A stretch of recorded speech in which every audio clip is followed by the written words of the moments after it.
TJ, did you know that Shadowfell like apples? Wait, what? As a Death Note reference. Oh. I get it now.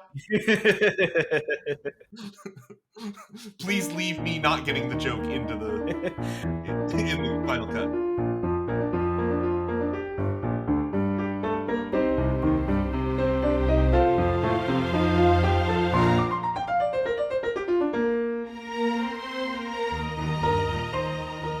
Welcome to Beyond the Character Sheet, a podcast about creating and playing fun characters for Dungeons & Dragons, from stats to table antics. Each episode, we'll talk through character sheets, item sets, and points of personality that can make your next adventure one to remember. Welcome, listener, to another episode of Beyond the Character Sheet. I'm Sean. I'm here with TJ. Hello. And today we are going to be talking about, I think, TJ, this is your idea for a corrupted youth character. So go ahead and intro us. Yeah, so basically my idea was playing a child player character, or a young player character at the very least, maybe preteens or teens, who, due to some sort of outside influence, is being slowly corrupted. And the idea was that they would start out as a good aligned character, and then throughout the course of the campaign, that would shift. Okay, cool. So I didn't know you were bringing an arc into this. My role-playing notes that I want to talk about later, I also had some arcs in mind. So good news, guys. Later you get to listen to me and TJ fight over which arc is better. Yeah, sounds fun. In that case, first off will be the character sheets. And TJ, that is, of course, your domain, being the resident expert. So go ahead and take us through the numbers. Yeah, so basically, I did what I always do. I made one build using the standard array and one using rolled stats. So for the standard array build, for the abilities, I went with an 8 in strength, a 14 in dexterity, a 12 in constitution, a 13 intelligence, a 10 wisdom, and a 15 charisma. And I think that these fit a child or a young person to have a low strength and a low wisdom. I would say that it's also possible to have a low constitution, but I would always advise against dumping constitution, because that's how your character dies. Yeah, I generally don't know what I'm doing when I play Dungeons & Dragons, and I know, never dump con. Yeah. So for the race for this build, I went with a tiefling. So I was thinking a tiefling child. For the background, I went with urchin. So I'm thinking a tiefling orphan who grew up on the street, not really having anybody to take care of them, and then suddenly was adopted by maybe an aunt or uncle or a grandma or grandpa, something along those lines. And that person is actually a fiend in disguise. Interesting. So here's an idea that just popped into my head, and I don't want to jump too far ahead because I know we usually do the narrative stuff in the second half of the episode. Right. What if this person that takes them in isn't actually related to them at all? What if they're like the person that runs the local orphanage? Yeah. I was thinking that the person is a fiend in disguise posing as a relative, and they're not actually a relative. Okay. But that could also be a thing where they're just not even bothering posing as a relative. They're just like, the fiend happens to run the local orphanage. Yeah, they're posing as a, civil servant, so they have access to all these young minds and bodies that are just freely given to them in trust. Yeah. But that's more for the DMs than for the players. Yeah. But no, that's a good idea. So the idea here is to go fully into Fiend Pact Warlock. So the class is Warlock. At first level, you get your subclass option, and we would go the Fiend, your otherworldly patron. With that, we get a couple things. We get a few extra spells. We get 10 extra spells that we have access to that other Warlocks don't. And with this, we get Burning Hands, Command, Blindness and Deafness, Scorching Ray, Fireball, Stinking Cloud, Fire Shield, Wall of Fire, Flame Strike, and Hallow. And a lot of these are very offensive spells. Some of them can be pretty controlling as well, like Command or Stinking Cloud. But the other things that we get here are Dark One's Blessing. So Dark One's Blessing says, starting at first level, when you reduce a hostile creature to 0 hit points, you gain temporary hit points equal to your Charisma modifier plus your Warlock level. So that is always going to get stronger as we gain levels. Okay. Then at 6th level, you get Dark One's Own Luck. When you make an ability check or saving throw, you can use this feature to add a d10 to your roll. You can do so after seeing the initial roll, but before any of the roll's effects occur. Wow, that timing alone seems pretty handy there. Yeah. At 10th level, we get Fiendish Resilience. You can choose one damage type when you finish a short or long rest. You gain resistance to that damage type until you choose a different one with this feature. Damage from magical weapons or silver weapons ignore this resistance. So basically, there's nothing really oozing evil here. Everything is just kind of subtly influenced by this dark presence. Open for interpretation. Open for interpretation. Maybe raises some eyebrows, but doesn't call the character out as clearly an agent of something evil. Right. Going up to that level 10, we get a few things. We get our pact magic, where we get all of our spells. I would recommend just taking spells that a wizard would cast. So I'm not going to go through all the spells that I personally would pick. Pick wizardy stuff. That's really the goal of this character, because something I didn't touch on yet, the idea is that this character believes that they are becoming a wizard, that they are being trained to be a wizard. So just pick wizard stuff. Yeah, okay. So the character is a tragic figure who's been duped into it. Right. They're not necessarily just being taken in and falling prey to trusting someone or something that maybe has an ulterior motive, but they might actually be actively participating in it because to them, they think they're going to be Harry Potter. Yes. Yeah, exactly. So starting at 2nd level as a warlock, we get Eldritch Invocations. I made a few choices here. I went with Agonizing Blast because I feel like it's kind of a must for most warlocks. It allows you to add your charisma modifier to the damage Eldritch Blast deals on hit. And Eldritch Blast is like the bread and butter of the warlock in general. Okay. And then I went with Eyes of the Runekeeper because it allows you to read all writing. Ooh. And for a wizardy character, I felt like that was really cool. And maybe that could be, again, jumping ahead to the role playing and narrative side of it. Maybe that's one of the things that kind of baits the character into the deal is like, hey, you're wandering around this city and there's so many things you can't read. Wouldn't it be nice if you could? Yeah. And maybe the young character has a desire for knowledge. Maybe they wish they knew more. Yep. Like you say, they think they're becoming a wizard. What they really want is knowledge, and what they're being given is power that sets the hook of corruption. Right. And speaking of the character wanting knowledge, you reminded me of something that I skipped over. Skill proficiencies, because I did go with the urchin background. You automatically get stealth and sleight of hand. And you also get proficiency in the disguise kit and thieves tools, which I think is very useful. Yeah. You get to pick a couple of skills that you're proficient with, as you do with all classes. And I went with Arcana and Investigation because I wanted this character to have this thirst for knowledge, and I wanted this character to want to learn how to use magic.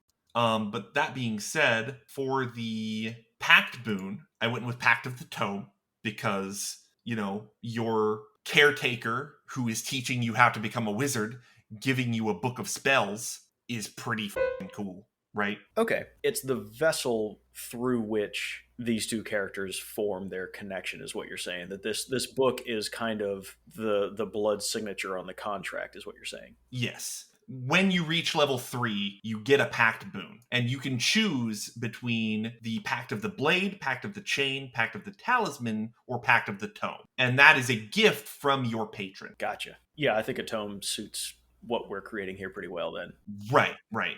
So with Pact of the Tome, as we gain levels, we get access to, well, first of all, it lets you learn 3 cantrips from any class. Nice. Which is pretty cool. Choose wizardy cantrips. That's really my recommendation. Yeah, as you were saying before, this character thinks they're going to be a wizard if they are not already. Right. The invocations that I went with were all of the ones that feed on the tome. So all the ones that buff your tome, which are Book of Ancient Secrets, which allows you to cast ritual spells as rituals like a wizard does. Gift of the Protectors, which allows you to have a page in your book that people can write their name in. And when any creature whose name is on the page is reduced to 0 hit points but not killed outright, that creature magically drops to 1 hit point instead. This is like a reverse Death Note. Right. It's reverse Death Note, yes. And they have to write their own name in it, and it protects them. And then I chose Farscribe, which is a very similar one. It lets you have a page where people can sign their name. And when they do,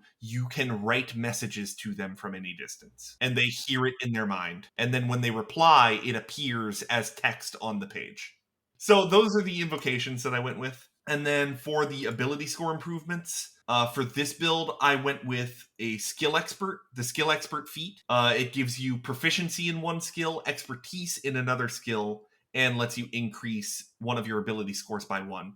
Because I had an uneven charisma, I chose this to even out the charisma score, to give myself a +1 in charisma, took proficiency in history and expertise in arcana, because I feel like a wizard would want expertise in arcana. Yeah, that makes sense. And then at the level 8 ability score improvement, I just bumped the charisma up to 20. So we have max charisma. And max charisma would be valuable because we're a warlock. I don't have a lot of experience with magical characters. Charisma is kind of your base thing for that, right? So warlocks and sorcerers are charisma casters. So your charisma feeds your magic. Okay, so never dump con, and if you're a wizard, sorcerer, or warlock, Wizard is intelligence, oh, but sorcerer and warlock are charisma. I'm definitely paying attention. That's okay. So basically, this character is smart enough to understand that they want to learn magic, and think that they are learning magic, but not smart enough to realize that all of their magic is fueled by their charisma. Okay, interesting. So the other thing that I wanted to talk about, and we didn't build this character to 14th level, but I want to talk about the 14th level ability because it's kind of the elephant in the room. In my opinion, this is where the corruption fully takes hold in your character's arc.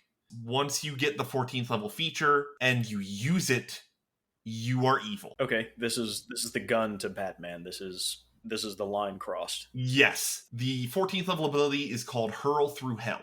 Starting at 14th level, when you hit a creature with an attack, and that can be a weapon attack or an Eldritch Blast, like a spell attack, you can use this feature to instantly transport the target through the lower planes. The creature disappears and hurtles through a nightmare landscape. At the end of your next turn, the target returns to the space it previously occupied or the nearest unoccupied space. If the target is not a fiend, it takes 10d10 psychic damage as it reels from its horrific experience. So you are just straight up sending someone to hell to suffer. That is evil. That is, once you gain that ability from your patron, I feel like that is the moment that Anakin becomes Darth Vader. This could be maybe where the patron like reveals themselves to this youth character as, oh, by the way, the book I gave you was, Mein Kampf. Yeah. Right, exactly. So if the patron finally reveals their hand and says, like, look, you've already come down this path with me, it's too late. Now, I want to pick your brain a little bit on this.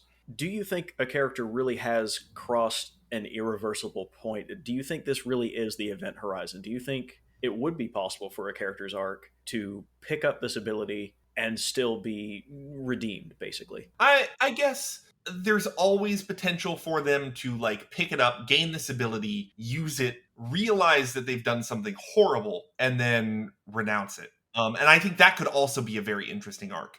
But I do think that at the point that they use it, they are doing something evil. Right. It is still a watershed ability. It is still something that, yeah, once you've done it, there's no coming back from it. But maybe it's not necessarily the end of the arc, but it is absolutely going to be probably the lowest point. Yeah, the lowest point. That is a good way to put it. Moving on to the rolled build. For the abilities, we actually rolled really well.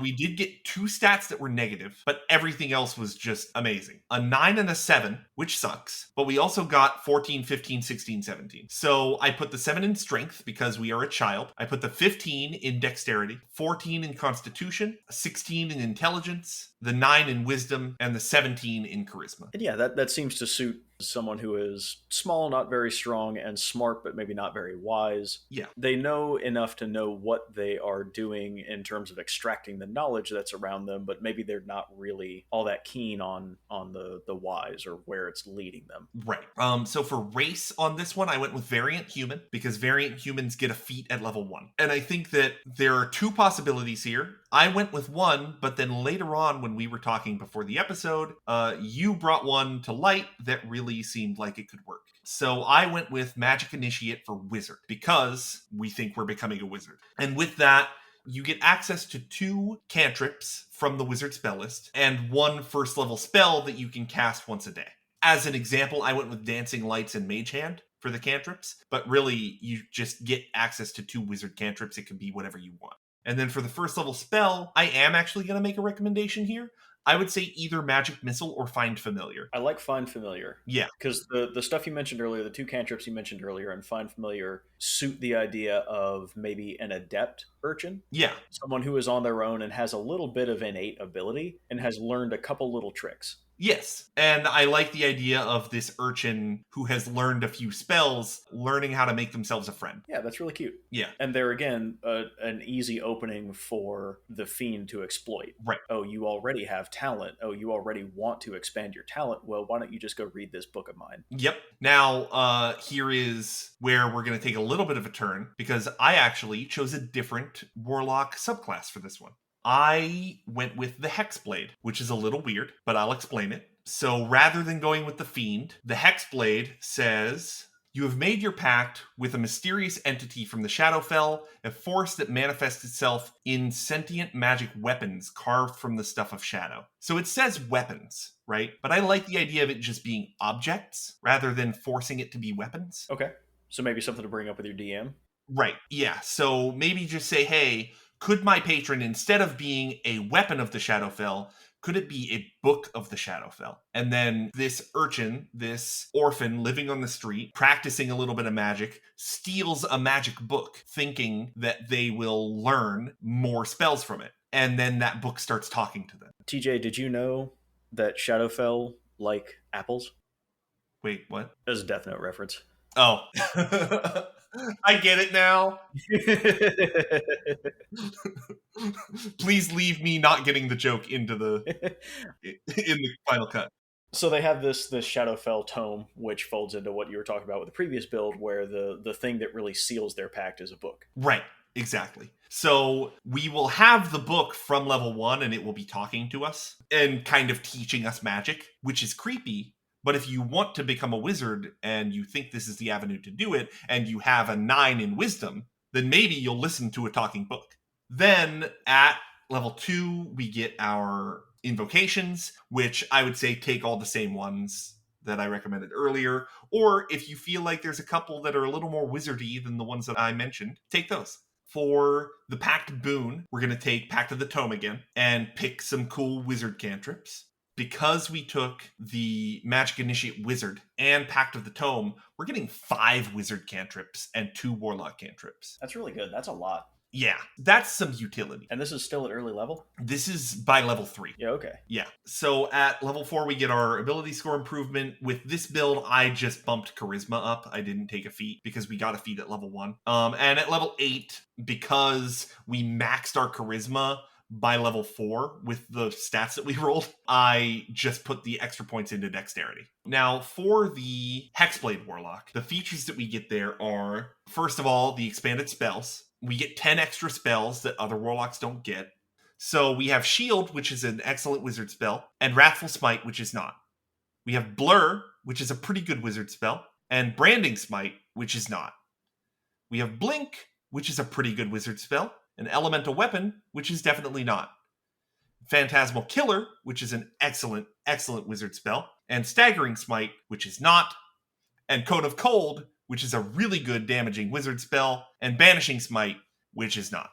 About half of them are already wizard spells, and the other half are smites, which are just kind of not good for what we're going for, unless we do what you talked about before we started, and that is go for the Tavern Brawler feat as our level 1 feat instead of Magic Initiate. Yeah, and so I brought that up based on your build around an urchin character, someone who's been living on the street. I thought, well, couldn't this person be someone who's kind of used to having to defend themselves with impromptu tactics and weapons? And if we have a smite ability that, as you have said, is based on a weapon attack, we could say that this person already has the Tavern Brawler feat, so they're used to just grabbing whatever's at hand and striking their opponent, and that's the weapon attack that could unlock their smiting ability. Yes, and I really like that idea a lot. So if you end up not wanting to go with the Magic Initiate route, that is definitely another route that you could take. And I kind of like it because I think it draws a picture of a character who is prone to anger, which maybe helps out in this person we've started to build. Is that, you know, they live on the street, they want knowledge, they think they want knowledge, what they really want is power, and when they are in a pitched battle, or if someone really upsets them, they are prone to just fly off the handle, grab whatever is nearby them, and lash out. And this is the vector through which the fiend really actualizes their power. This is where the smites come out. This is where they really, intentionally or otherwise, use the abilities they have been given. Right. For the rest of the Hexblade features, for the first level abilities, Hexblade's Curse and Hex Warrior, essentially, Hexblade's Curse gives you a curse that you can place on a target, and it helps you against that specific target in combat. And then Hex Warrior allows you to effectively arm yourself for battle with weapons. The 6th level ability is kind of what Hurl Through Hell was, where it's not necessarily a point of no return, but it is absolutely evil. And that is, when you slay a humanoid, you can cause its spirit to rise from its corpse as a specter. When the specter appears, it gains temporary hit points equal to half of your warlock level. You roll initiative for the specter, which has its own turns. It obeys your verbal commands, and it gains special bonus to its attack rolls equal to your charisma modifier. The specter remains in your service until the end of your next long rest, at which point it vanishes to the afterlife. When you kill someone, you are ripping the soul out of their body and making it fight for you. Which, yeah, I can see that being another, like you say, inflicting intentional direct suffering on another sentient is kind of the watershed moment of this evil arc. And maybe that's the same thing. Maybe you whip this out in a fight where your enemy combatants are maybe related, and this character, again, intentionally or otherwise, kills one of these people, rips their soul out, and then makes their spirit kill their own brother. Yeah. Something just like off the wall, like, wow, that is borderline unforgivable. Like, not only is this person dead and sent to hell, they also have just spent their last few moments on this mortal plane watching their family or close friend be killed by themselves. Right. That is just awful. And I feel like it is, like we talked about with the Fiend Pact, it's redeemable. I think once you've done this, once the book convinces you to do this, you have kind of become evil. Yeah, you've kind of hit rock bottom at this point. Yeah, but there is coming back from it. Okay. And I think that realizing what you've done and rejecting the book is kind of the way to go about that.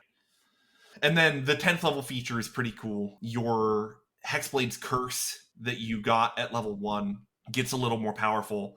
When your cursed target hits you with an attack roll, you can use your reaction to roll a d6.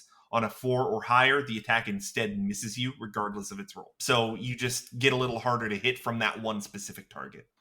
But yeah, so either way, whether you go with the being adopted by a fiend or stealing a magic talking book, the idea is this young person who is trying to gain power, trying to become a wizard, slowly being corrupted into being an evil person and potentially trying to come back from that. In our Moonblade Elf episode, that had a handful of items. I think when we talked about our Loxodor, we didn't have a whole lot of items. Does this character have any items they would be dependent on other than, of course, the key item of this tome? Yeah. So I would say really being lazy, anything that a wizard could use, this character could use, which is to say most wondrous items. I think roleplay wise, they would be curious about it and want to try to find interesting uses for it. Yeah, I'll correct you. I don't even think that's lazy. I think that's similar to what you were saying before, where you kind of get a grab bag of spells and cantrips. Pick whatever you want. You can't really go wrong. That also gives you, listener, the freedom to kind of make this a little more your own. You pick the exact arrangement that gives it the flavor that you want. And so here's another case of there are items that are particularly useful, and maybe you can give us a short list if you've got one handy. Yep. But really, at the end of the day, like you say, if it's a magical item, it will be alluring to this character anyway, so you can't really go wrong. Right. So the ones that I would say are kind of you definitely want them are any of the robes, such as the Cape of the Mountebank, which allows you to cast Dimension Door, which is really cool, and the Robe of the Archmagi, which is a legendary wondrous item, which you won't get until much, much later, but holy crap, is it good. While you're wearing it, your base armor class is 15 plus your dexterity modifier. You have advantage on saving throws against spells and other magical effects. The spell save DC of your spells and your spell attack bonus each increase by 2. Wow, this makes you a little more resilient. You're no longer the glass cannon. You're pretty formidable when you have that. Right. And then the Rod of the Pact Keeper would be the last one I would recommend. And that is an item for warlocks. Specifically, it requires attunement by a warlock. And it says, while holding this rod, you gain either a +1, +2, or +3 bonus, depending on the level of the Rod of the Pact Keeper, to your spell attack rolls and to the saving throw DCs of your warlock spells. In addition, you can regain 1 warlock spell slot as an action while holding the rod. So that's just good for any warlock. Gotcha. So here's a question that I have never thought to ask until just now. Are there any items that we want to avoid? That is an interesting question. I guess the easy answer would be stuff not made for your class.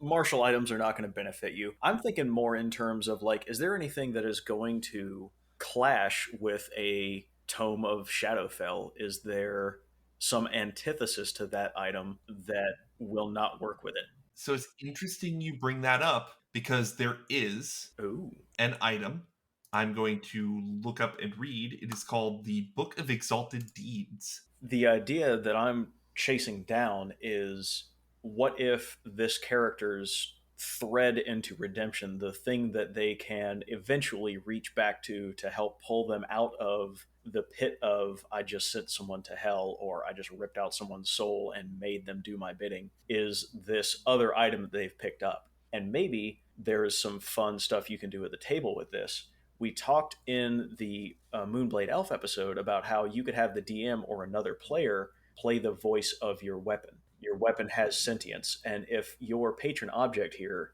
the tome, has sentience, has a voice, you can have somebody else play that. Now, if you're carrying something that could potentially oppose the tome or draw you away from the tome, that could be a fun bit of roleplay there, that whoever is playing the tome is going to try to convince your character to get rid of it. Yeah. So this one is heavily up to DMs whose one of their players is playing a character like this. But that is because the Book of Exalted Deeds is of artifact rarity. So it's not just something you're going to find laying around. Okay. It is an artifact. It is similar in rarity to the One Ring. Oh. It is, something that a campaign is forged around. I see. So if you are a DM of a player who wants to play a character like this, maybe a player heard this episode, wanted to play the character, and then sent this to you. Hey, like and share, everybody. Yeah, maybe you would want to include the Book of Exalted Deeds into your campaign. Yeah, because it could be an interesting foil to this character. It could be a fun thing to throw in the mix to make it a little different, to kind of throw a new angle on it that otherwise might not be there. Right. And here's the thing that made me think of it when you asked if there was anything that was the antithesis to this. And it says, only a creature of good alignment that is attuned to the book can release the clasp that holds it shut. Once the book is opened, the attuned creature must spend 80 hours of reading and studying the book to digest its contents and gain its benefits. An evil creature that tries to read from the book takes 24d6 radiant damage. This damage ignores resistance and immunity and can't be reduced or avoided by any means. A creature reduced to 0 hit points by this damage disappears in a blinding flash and is destroyed, leaving its possessions behind. So if you follow our recommendation, you might just lose your character, and for that, I'm sorry. Yeah. Listen to one of our other episodes and play somebody else. So this is really the thing that you want to aspire to if you go down the path where you have forsaken the evil entity. Yeah, maybe this object is your redemption. If you can manage to get it open and not be vaporized by it, it could let you return to a good or at least neutral lifestyle. Yes. It gives me kind of an idea. What was that like really mediocre vampire movie a while ago? I think it was called Daybreakers. And in the mythos of that movie, you could be cured of vampirism by momentary exposure to sunlight. There was a character who like crashed his car, and when he fell out, he flew through the air into a cave. And that brief moment where he was outside in the sun cooked all the vampire off of him. But here is maybe a similar thing. Maybe this character has been mostly, if not totally corrupted, but in their thirst for knowledge, they try to find a way to get this book open. maybe they take that radiant damage. Maybe it hits them so hard it doesn't kill them, but it gets them so close they go, wow, I have literally and figuratively seen the light. Yeah. Now, the other interesting idea that I just had is that the book, two of the effects of it are it increases your wisdom score, which is cool because we started out with a character with low wisdom. Yep. And it gives you bonuses to cleric and paladin spells. So here's an idea. What if this character is corrupted by this entity and becomes a warlock up to a certain level and then wants to redeem themselves? Mm-hmm. And they're told that the Book of Exalted Deeds is the way to do that. So they go on this quest to try to find it, to try to use it to become a better person. And along the way, what if the entity that has been giving them their power starts taking it away? Yeah. And they start to replace some of their warlock levels with paladin levels. I like it. I like it a lot. And then you can straight up convert from a warlock to a paladin. Which is kind of cool. It's still not a wizard. If the character set out to become a wizard, they instead became a warlock, and then they found their redemption in becoming a paladin. That's still kind of cool, I think. Yeah, yep, that could be interesting.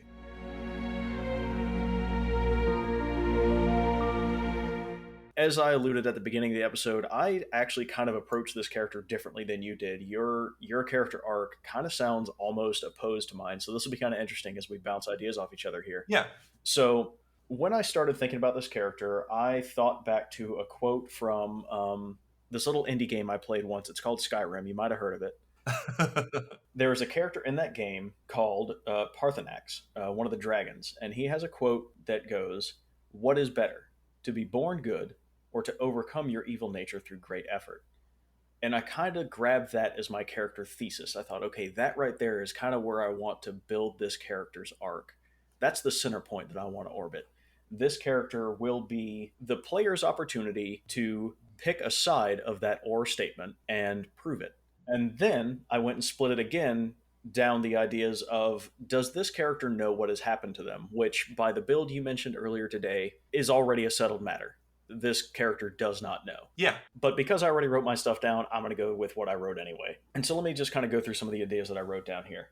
So if the character does not know what has happened to them, the campaign can be their journey of discovery where they embody the first half of our character thesis. It is better to be born good. On this track, the character is already good. They're an uncorrupted, optimistic youth with big plans for the future. They have nothing to prove to anyone because they already know that they're good. Throughout the campaign, they can take measures or maybe even take pains to point out that they have never been evil. They were born good. And that constant struggle to maintain goodness is kind of what defines them. I worry that this will eventually lead the character to a confrontation with their own corruption, but that could be that climactic phase like you were talking about with a hurl through hell or rending and binding a spirit. Yeah. And this is really where they have to prove that they were born good, and that's all they should really have to be.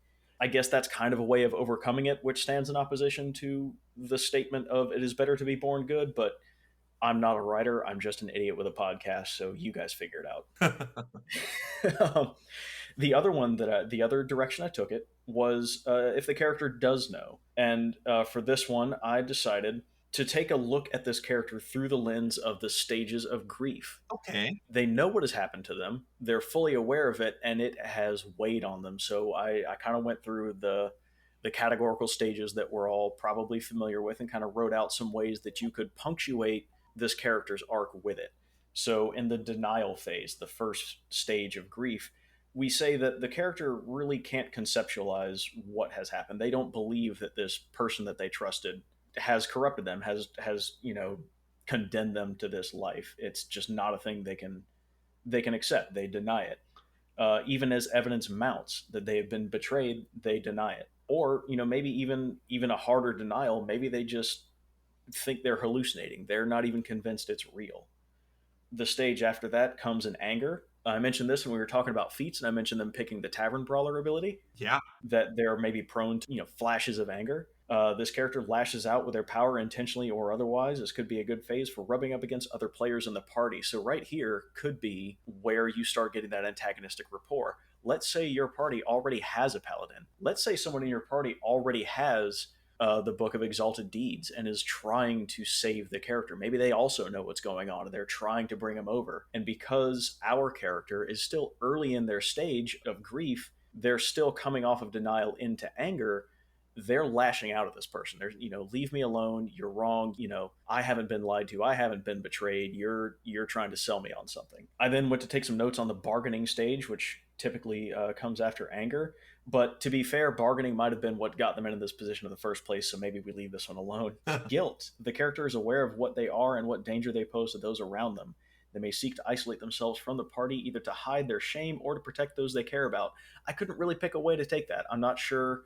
That, I think, kind of goes to the player. How do you think your character will handle their own guilt? Once they do get over the denial of it and they go, no, this is real. This is where I am. This is what I am. Are they going to try to protect the rest of the party because they care about the party, or are they going to try to protect themselves by just going into some kind of hiding?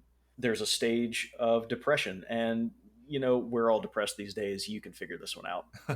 You just take some notes out of your own diary and just sprinkle them over the character. It'll work out just fine. And then at the tail end, we have finally acceptance. I would think this is the stage that most embodies the second half of our character's thesis. It is better to overcome your evils. By this stage, the character has come to understand their power and their position, and they take actions to remedy it. Either they have learned to control their urges, as we have said, maybe you found an artifact that will help you undo the power that has kind of taken over you, or they've I wonder if maybe there's a way they have devised their own monkey's paw. Maybe they have their own little method they have sorted out where they understand that their power compels them to do great evils and to do horrible, terrible stuff, but they've figured out a way to try to bring a bit of balance into it. Maybe, here's another one in this already reference-laden episode, they've kind of got the Hulk aspect. They know that if somebody really gets under their skin, if someone makes them angry or they are given an opportunity, they might accidentally lash out with their power and cause a great deal of harm. And because they know that's a possibility, they spend all of their lucid hours trying to do as much good as possible. Yeah, I really like that. I like that a lot. So that's what I had written for this episode. I actually wrote for this episode. I'm proud of myself. You did more than I did. I'm proud of you too. I really like all of that. Oh, you always say that. No, I do. I was sitting here nodding, realizing that no one can see me nodding the entire time. But no, for my end, speaking of references, my whole idea I kind of got from, as you already referenced earlier, Harry Potter, the whole "you're a wizard, Harry," and what if Hagrid was actually evil? Ooh, I love it. And also Anakin Skywalker. Another mishandled, but I think ultimately worthwhile example. Right. Because he started out wanting to do good, Yep, and was ultimately pushed back from his desire to do good and was taken in by someone who believed in him, who wanted the best for themselves but pretended to want the best for him. Yeah, and I think his character also is a good example of someone who had good intentions but couldn't stand up to the crushing reality around them. Yeah. The tragedies they faced, they weren't prepared for them. Right. They had the skill, they had the power, but they were not emotionally ready for what happened to them, and that's kind of what tipped them over into their own corruption. Yep.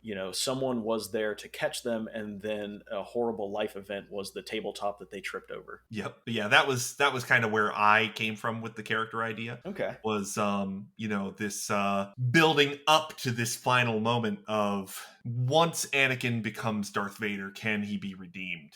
And when he's faced with that path of redemption, does he kill his own son, or does he kill the person that turned him into what he became? Because, yeah, I do ultimately think that is a good arc. Yeah. 3.5, 4 movies of not very good content ultimately contains a good character arc. Yeah. And that might be exactly what you have with this character. I think you, the player, have a lot of opportunity to make a very unique and very flavorful character with this admittedly not exotic template that we've made, but still something usable, something playable that gives you, I think, some good opportunities. Yeah, for sure.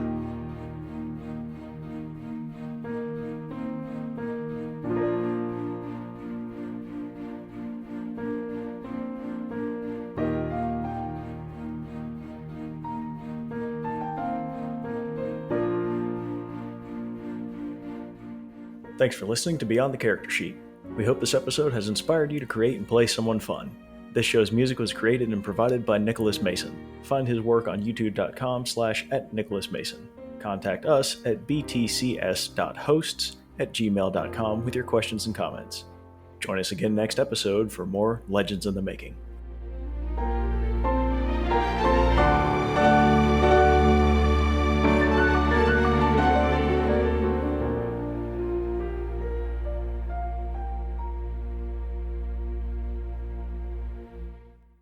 Also, I have a bone to pick with you real quick before we move on. TJ, you and I both know we run a very highbrow show here, and you come in and you tell me that we're going to take an ability called Stinking Cloud, and you just leave the table open for fart jokes. I need you to understand the level of restraint it took for me to not make the easiest, stupidest fart joke. Yeah. That's it. Yep. Just, okay.